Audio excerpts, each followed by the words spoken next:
Boba Fett was never supposed to be this complicated. He showed up, looked cool, barely said a word, and then got punted into a sandpit by a blind Han Solo. That was it. That was the whole thing. And you know what? It worked. Because sometimes mystery is more powerful than answers, and Boba Fett was the perfect example of that. But then Star Wars decided, no, we can't let him stay gone.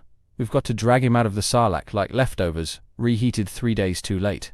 And suddenly, this ruthless bounty hunter becomes a man who worries about community building and family dinners. The same guy who once handed Han Solo to Darth Vader is now giving motivational speeches about working together. That is not the Boba Fett anyone signed up for. And don't get me wrong, the Mandalorian fantasy is still awesome.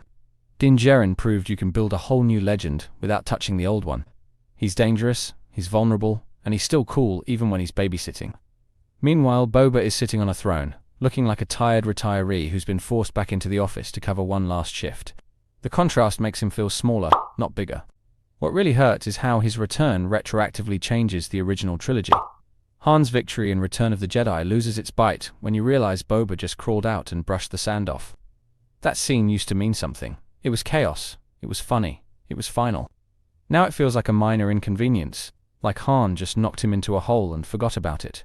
It cheapens both characters at the same time, and that's depressing. And it's not just a Boba problem, it's a Star Wars problem.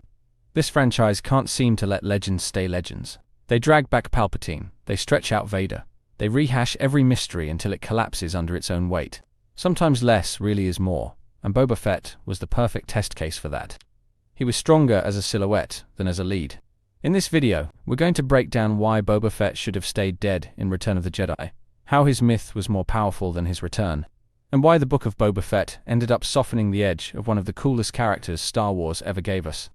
By the end, you'll see that some legends are better left untouched, because once you start explaining them, they lose the very thing that made them unforgettable. He barely spoke, he stood in the background, and yet he became one of the most iconic characters in the entire franchise.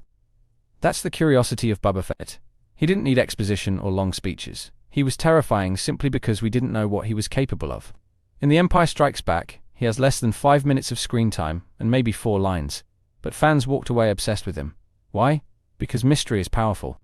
Vader had a backstory, the Emperor had a throne, but Boba was just a silhouette in armor who could somehow outsmart Han Solo and track down the Falcon. That was all we needed to know. And then Return of the Jedi gave him the perfect ending. Not in the sense of a grand heroic death, but in the ironic, almost comedic fall into the Sarlacc pit. For years, people debated whether it was a waste, but in reality, it was the ultimate punctuation mark. The dangerous bounty hunter who haunted Han's nightmares gets taken out by blind luck and clumsy chaos. That's Star Wars humor at its finest. What made it even better was the way it preserved the legend. He didn't overstay his welcome, he didn't get watered down, he left just enough behind to keep fans speculating for decades. That aura of mystery made him feel larger than life, even in death. And honestly, that's why the toy aisles and comic pages kept him alive long after the movies ended. The curiosity of Boba Fett is that he was proof less is more. The less we knew, the scarier and cooler he became. And once you start peeling back that mask too much, the magic starts to disappear, and that's where the frustration sets in. Because instead of letting Boba Fett stay a legend, Lucasfilm decided to drag him out of the Sarlacc and explain everything. And the more they explained, the less interesting he became. It's like when someone ruins a good joke by telling you the punchline 3 times.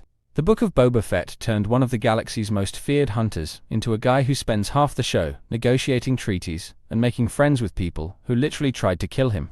This was the same man who froze Han in carbonite, and now he's worried about hurting the feelings of a speederbike gang. That's not growth, that's character assassination. Even the way they handled his survival is frustrating. He claws his way out of the Sarlacc, stumbles through the desert, and then spends multiple episodes learning life lessons with the Tusken Raiders. Instead of being a feared predator, he's suddenly a student of patience and humility. Which sounds noble on paper, but it completely undercuts what made him terrifying in the first place. And there's a real sorrow in that, because what we lost wasn't just a cool character, but the myth itself. Boba Fett worked because he was untouchable, because he was the kind of villain who could walk into a room, say nothing, and still steal the scene. By dragging him into the spotlight, they stripped away the very thing that made him powerful. It's painful to watch the way his menace evaporates. The man who once disintegrated targets for Vader is now sitting around a dinner table listening to excuses from crime bosses. The armor that once symbolized fear is suddenly a costume for a man who looks tired of wearing it. You can't help but feel the weight of what's been lost. Even Han's victory in Return of the Jedi feels undermined now. Originally, Han blinds Boba and sends him into the Sarlacc, a moment that reinforces Han's cleverness and the chaos of Star Wars. But with Boba alive, that scene loses its edge. Han didn't actually defeat him, he just inconvenienced him for a few years. It robs Return of the Jedi of one of its great, ironic victories. And then there's the broader sorrow of watching Star Wars repeat this mistake over and over. Some characters are stronger as mysteries. Palpatine was terrifying before his resurrection. Maul worked because of his tragic fall, and Boba Fett was unforgettable because of his abrupt, almost absurd end. By refusing to let stories end, they cheapen them. The sorrow of Boba Fett is that he went from legend to footnote in his own show. He should have remained the ghost of the underworld, not the aging king of a throne no one cared about. But to be fair, you can't ignore the all Boba Fett once inspired. From the moment he walked on screen in Empire, he radiated menace. That battered green armor, the silent stance, the calm way he stood next to Darth Vader without flinching it, was chilling. Few characters in Star Wars ever commanded that kind of attention with so little effort. Even his design was awe-inspiring. The T-visor helmet, the rocket pack, the wrist-mounted weapons, it looked practical and dangerous, like the ultimate kit for a professional killer. Every kid who saw him wanted the action figure. Every fan wanted to know his backstory. He was cool before we even knew why he was cool. And in the expanded universe, that awe only grew. Comics and novels painted him as the ultimate hunter, the man no one could outrun. He became a legend in the fandom, a figure whispered about in the same breath as Vader himself. That aura carried him for decades, without needing a single new scene on screen. The hope isn't about making Boba Fett great again with another spin-off. It's about recognizing the value of restraint. Sometimes the best way to honor a character is to leave them alone.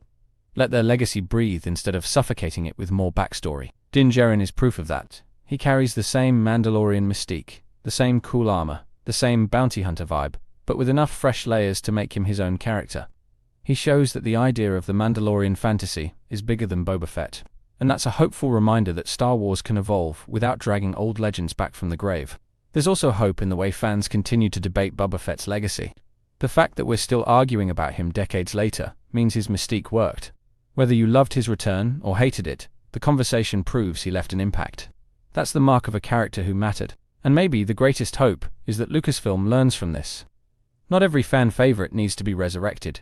Not every story needs to be told in exhaustive detail. There's power in leaving gaps, in letting imagination do the heavy lifting. That's what makes legends endure. The hope of Boba Fett's story is that he reminds us of the value of mystery. He shows us that sometimes the most powerful characters are the ones we never fully understand. In the end, Boba Fett should have stayed dead in Return of the Jedi. His legend was complete, his story was told, and his mystique was untouchable. By dragging him back, they didn't expand him, they diminished him. That's the tragedy. What made him iconic wasn't what he said or did, but what he didn't say and didn't do. He was a blank canvas for our imagination, a shadow in the corner of the frame. By over-explaining him, they erased the mystery and replaced it with something smaller. The Book of Boba Fett wasn't a story of reinvention, it was a story of erosion. Each scene chipped away at the myth, until all that was left was a tired man trying to hold on to relevance. That's not the Boba Fett fans fell in love with, and it's not the Boba Fett Star Wars needed. But maybe that's the resolution we need to accept. That some characters aren't meant to return, and when they do, the price is always their mystique. Legends are fragile, and once you start tinkering with them, they lose the very thing that made them legends in the first place. Boba Fett worked because he was myth, not man. And the moment he crawled out of the Sarlacc, that myth was gone forever. Thank you for watching. Be sure to like, subscribe, and hit that share button. My main channel is Critical Analysis Hub, where I post Star Wars content about the movies. My secondary channel is Critical Analysis Hub Plus, where I focus on the shows of Star Wars. And my third channel is Critical Analysis Hub XP, where I post comic books. Be sure to take a moment and check them out. Thanks, and may the Force be with you.